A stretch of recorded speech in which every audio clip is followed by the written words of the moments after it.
Well, we now move to the NBA, where we had a jam-packed trade deadline. Adrian Wojnarowski and Shams Charania and all the rest of them were working overtime yesterday because there was so much goings on.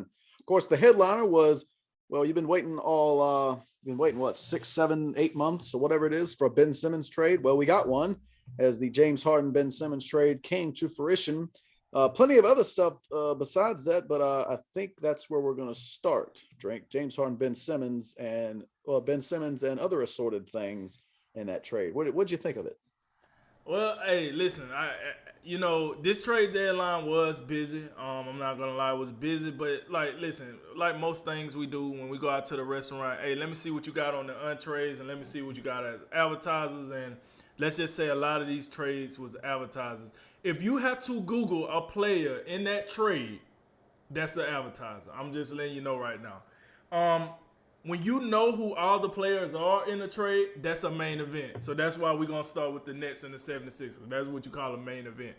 We damn well know who James Harden is, and we damn well know who Ben Simmons is. Now maybe the other guys included might be a little bit of but we know who they are. I want to say when James Harden and it's James Harden and I think not Paul Millsap. It's another player going with James Harden to the 76ers because it's two players. I'll see if I can find that. You go ahead.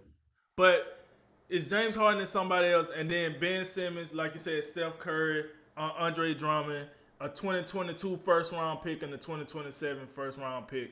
So the 76ers definitely got up off a lot. But they get James Harden, which is the key part of their trade, and then the other player was a good complementary part of the trade, which they may or may not use. I don't know. We'll see. Oh, they did. So Philly does get Paul Millsap as well. Yeah. Paul Millsap. Okay. Yeah, I couldn't remember if it was quite him or not. And Paul Millsap is going to be some well-needed depth, I think, for the 76ers, being that they had to give up, a couple of extra players to make this work. Now, to the overall question and the question that many people have, who won this trade? And I'm here to tell you, baby, I think it's the Brooklyn Nets. I really do. Listen, if you want to tell me that right now James Harden is a better player than Ben Simmons, okay, I'll take that. Right now, I'll take that. Ben Simmons ain't showed me enough for me to really argue that point. But if you take into totality of the situation, where Ben Simmons is going, who is on the team he's going to, what can Ben Simmons bring to that team? Then you say where James Harden is going, who is on that team, what James Harden brings to that team. I think you got an argument here, and my argument is for the Nets is this: we know what Durant do when he's at his prime. We know what Kyrie do when he's at his prime. We know what Ben Simmons does when he at his prime. The things that we give Ben Simmons the hardest problem about is running away from the free throw line, not shooting 3-pointers, not shooting jumpers. Do we really care about all that if he got Kyrie Irving and KD as teammates, Jay? Does that matter as much? I don't think it matters as much. I think the free throw issue will still matter. But when he playing with Kyrie and Kevin Durant, the jump shooting thing, it very well could go away. Hey, and listen to that point. Listen, you're on the team with two 90% free throw shooters. Like, you need to go ask for some tips or something. Either way, I ain't gonna dive down that. But also, with that said, the things that Ben Simmons does do good, initiate the offense. He's a good rebounder and pushing it up the court type guy. Damn good passer. But the thing that I like the most about what Ben Simmons do, that I really think benefits the Nets, is what he bring on the defensive side of the ball. It's no denying that Ben Simmons is a first-team All-NBA defensive player. He's capable of being the defensive player of the year. It's no denying that. Now you got a team that can really use that defensive prowess. And I think when he get back in shape, because he hasn't played all year, but when he gets back in game shape, and when he can anchor that defense where the onus comes off of Durant and it's more on Ben Simmons. And yes, I know people gonna say, well, Ben Simmons is a guard. Listen, Ben Simmons is whatever the hell he needs to be. Like, he's positionless for as far as I care. Because the dude play all 5 positions damn near. So when he gets healthy and he be able to start orchestrating that defense, and then on top of that, he can actually play the game that he like to play the most, which is in the paint, because we're not requiring him to shoot threes and all that. And you can put Durant out there at the 3-point line. You can put Patty Mills out there at the 3-point line. You could put the newly acquired Steph Curry out there, out there at the 3-point line. It gives you a lot to think about. Don't forget, Joe Harris will come back at some point. They haven't traded him away, so he'll come back at some point too. So this team has the shooting. Oh, by the way, when they got the other 2 players, guess what else it did? It bolstered their bench. Because Andre Drummond, if they don't waive him, which I don't think they should, because I think he's a damn good backup center, and you can play him in starting from time to time in small windows, but when you play teams that like to play small, Andre Drummond ain't going to cut it. But you playing these bigger teams and you got to give a guy a rest, put Drummond in there. He'll get you 7 to 9 rebounds. He'll get you extra possessions. So I just think those extra pieces and with what Ben Simmons can bring to your team when he's fully healthy, when he's fully motivated, I just feel like that's what the Nets needed, man. They don't need another superstar. And remember, we talked about this. We talked about this before they got James Harden. We was not enamored with the fact that he was going there because we was like, do they really need a third superstar? Like, they didn't need it. Now, Ben Simmons, an all-star, not necessarily a superstar, I don't think. He's an all-star. I think Ben Simmons can be something similar to how Andrew Wiggins kind of slid into Golden State. And it's a guy that, for number 1 overall pick, got all this expectation thrown on him, right? And now he done been through the ringer a little bit. Now he's going to a team with two shooters, two superstars, 2 all NBA 75 players. And now he gets to be more comfortable. And look what you get. You get Andrew Wiggins as an all-star starter. So, not saying that same scenario will play out for Ben Simmons, but I can see something similar going in Ben Simmons' way like that. So I think Brooklyn won that. Now, to give credit to the 76ers, if you think about this, right, it was only so many teams that had the assets that the 76ers wanted to trade for Ben Simmons. Remember, 76ers have been out here flopping around with these ridiculous, disrespectful trade demands ever since Ben Simmons made it clear he didn't want to come back. Finally, a team, and I told you this, as soon as I heard this news, I said the 76ers got to stop messing around and make this happen. Because you're not going to get it no better than this. You finally got a team that give up a player that you want. And to their credit, they made it happen. Now, I'm going to tell Daryl Morey this. I hope it work out for him. Because it does have the possibility of turning out a little ugly for you if James Harden decides he want to be in the club more than be on the court. We'll see. But like I say, as of right now, James Harden is a better player than Ben Simmons. And the one more thing I forgot to throw out there about Ben Simmons that I wanted to throw was this. Ben Simmons, like I said before the show, it was probably 3 teams Ben Simmons could have went to and actually play the way he plays without somebody requiring him to better his shot and do this and do that. And the Nets was one of those teams. So kudos for the 76ers and Brooklyn for making this happen. Because I think it's one of those rare trades where like everybody win, but somebody got to win a little more than somebody else. So that's why I say Brooklyn. But to James Harden, a lot of people, they clowning on James Harden. They say, well, he's fat. He's falling out his prime. All you want to do is party. And well-deserved. But let's not forget this. When James Harden first got to Brooklyn, he was still top 5 in scoring. Then he was top 5 in assists. But then he got hurt. And it kind of went downhill from there, and I got it. the beginning of this season, and I think even as we talk right now, he's still top 5 in assists. But those earlier months of the season, he was like number 1 in the NBA with Chris Paul in assists. So yeah, he's not scoring the ball at that elite level that we used to, but we do know it was some rule changes, right?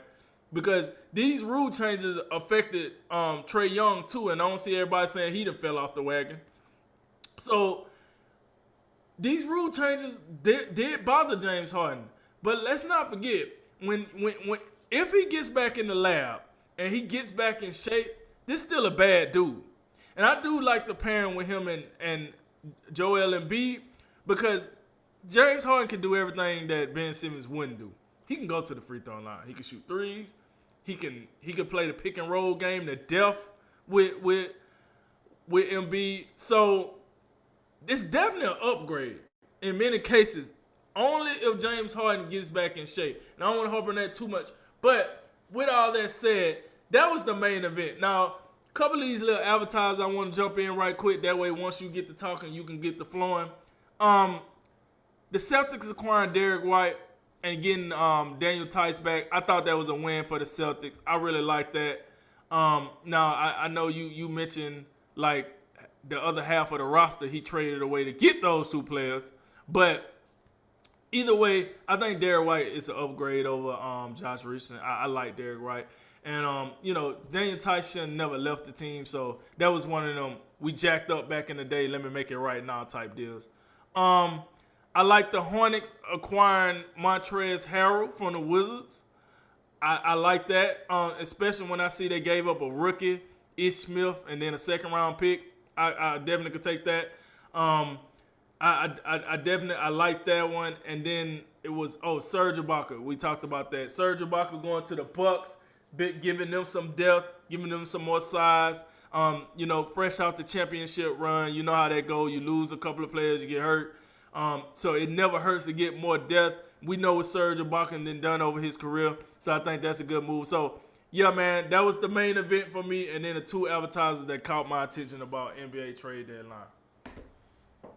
Yeah, I think a lot of stuff in here that happened, but I do think there was absolutely nothing more consequential than the Nets and 76ers getting together on this trade. It's a really, really odd. You think about last year when the Nets acquired James Harden, and everyone's like, "Oh man, this is gonna be the one. We got a dynasty in the making and all that."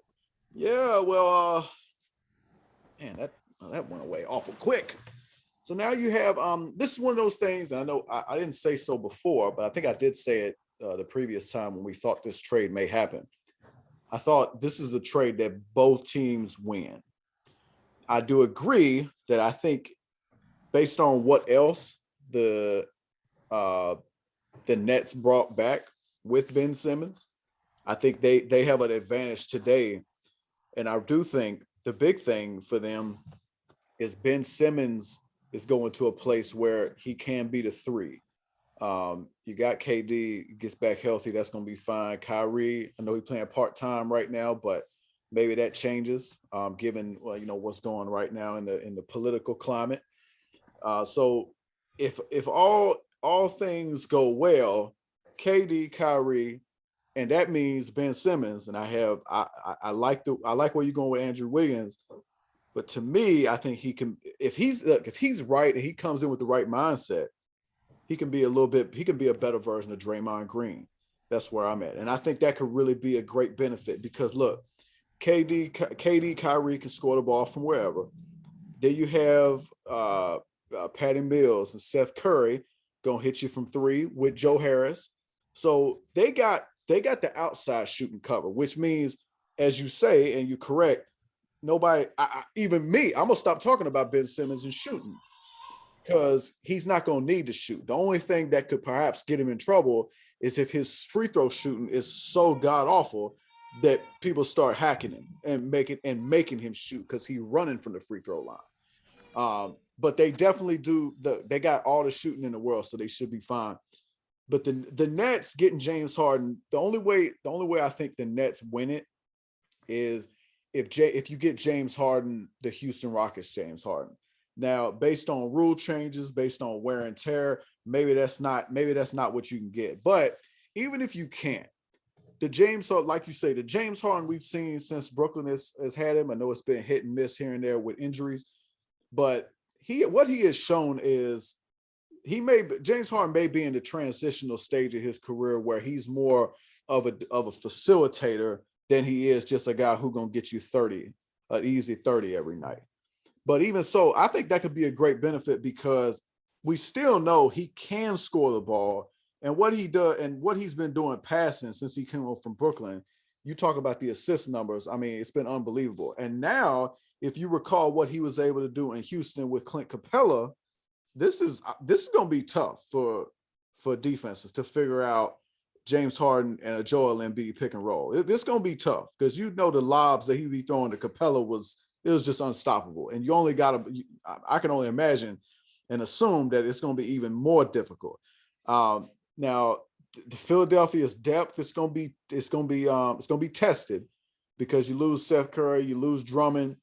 Now they still have the backcourt depth in reserve in Maxey and Shake Milton and Korkmaz and Danny Green. They still got Danny Green. God bless him. So you have all that going on. So I think it's plausible for both teams. I think can be winners out of this. I think the difference will be what James Harden does Philadelphia get. But I think the other part of it is the timing of this trade. Brooklyn got this thing in a full scale reverse. They are in the 8th seed right now, losers of 10 straight games. Kevin Durant, I don't know when he's coming back. I assume he's going to come back, but you got that injury. Now you got Kyrie still being part-time at this point. So right now, like we're going to have some games where Ben Simmons is in there and it's still, hey, we brought in Ben Simmons to be the 3, but you'd got to be the 1 tonight. Oh man, I got to shoot. Does that require shooting? Because I don't know if I'm ready for that. So you have that going on. But my point is for Brooklyn got to get this together quickly. And like some of these teams and these big threes or whatever to get formed before the season, they can't figure it out over a full season. So Brooklyn got 2 months to get it together and be, somewhat well-oiled by playoff time. And man, the East is a lot more competitive. The East is slowly but surely like become more and more competitive. We know how good Milwaukee is. Miami, you got to take them seriously. And you got some of these upstart teams that look like they something like your Cleveland's and Chicago's. Man, like, look, both of them, Philadelphia and Brooklyn, they got some teams ahead of them that are going to be problems. And then Philadelphia, I think for James Harden overall, it's a legacy thing. Like James Harden ain't never won anything of consequence from a team perspective. Look, he had his time as a 6 man working with OKC. Then he was the man in Houston for many, many years. Then he went to Brooklyn and we thought it was going to be something. And then like it's amazing how quickly that situation disintegrated. You talk about KD's body language last night. I read a graphic on Twitter. I don't know if it was legitimate, but there was a rumor out there saying James Harden was getting cooked by Kyrie over and over in one-on-one drills. And like, it was just, Kyrie wasn't even in shape because he barely playing. So that it's not a good, and then you got the report saying, man, well, James Harden wants to leave Brooklyn, but he don't want like that public because he don't want that put to make him, be seen in a bad light. Well, too late. So I think that this is probably one of the more fascinating deals I've seen. I think both teams can win, but in the end, like these are both two, like when you talk about, especially last season and this season, these are two teams that like, hey man, the Eastern Conference Finals, let's go. Both of these teams. And Milwaukee ended up getting it done last year. It doesn't, at this stage, it's unlikely that this is an Eastern Conference Finals matchup, although it would be fascinating to see. But, besides that, you look at some of these other trades, a lot going on. Some of it don't amount to a hill of beans. I did like the Bucks getting Serge Ibaka.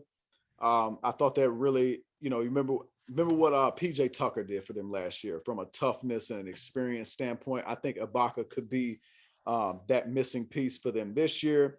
And then a lot of teams just I don't even know what they're doing. Like Boston over here, they got Derek White, Daniel Tice, and a second round pick in 2023 for Bobo, PJ Dozier, and what else? Dennis Schroeder, Ennis Cantor Freedom, and Bruno Fernando, and Josh Richardson, and Romeo Langford. Like, what is this? Like, Brad Stevens, please help me understand what is happening. You do realize this is 300, and I used to be, and I was a fan of Brad Stevens and what they were doing up there with the young guns and the veterans that they would mix in. But this is 365 straight days where I've been straight confused. Because ever since the trade deadline last year, I just could not get my mind wrapped around it. So you mean to tell me you dumped Daniel Tice last year for, I don't even remember who it was anymore, but you dumped him, and now 1 year later, hey, we brought it back, folks. We rectified this egregious error. The defensive anchor, Robert Williams' mentor, he's back. I just don't understand. Then you have some teams, they just, like the Kings to me, are out here just, throwing spaghetti at a wall, trying to see what stick. They just out here doing everything, and they hope something's going to happen. And then some teams look to be giving up. Portland, looks like Portland's giving up. They kicking everybody out of town except Damian Lillard. So when you saw, what was it, last week, you saw Covington and Powell go away. It was like, well, that more moves to come, and CJ McCollum's out of there. So I don't know, man. I mean, if I'm Damian Lillard, I don't know how you can be like satisfied, because like every piece that would be a benefit to you is gone out of here. And I know Damian Lillard, he's been consistent, and I think he deserves credit for that. Like I think I saw a quote, something like, look, man, every sinking ship got a captain or something like that. And I got respect for that. But man, like, that thing's sinking. And I don't know how they rebuild it. I don't know. It's Portland. Like, it ain't the most attractive destination for the free agents of the world. And then I want to say, I thought I saw one more in here, and it was not Kristaps Porzingis. I don't much care about that. Oh, Utah surprised me. Joe Ingles leaving, and I really didn't see what they got back for him, which would, like, be an equal piece or better. So that surprised me. And I gotta admit, like, I can't imagine. I think Ingles is in Portland now, but Joe Ingles just seemed like, I could never imagine him playing somewhere outside of Utah. I don't know. Maybe he just, Joe Ingles and his whiteness and his Australianness, it just seemed like Utah. You know what I'm saying? So, but other than that, look, so much in there. Can't unpack it all, but obviously James Harden, Ben Simmons, that is what Bears watching moving forward.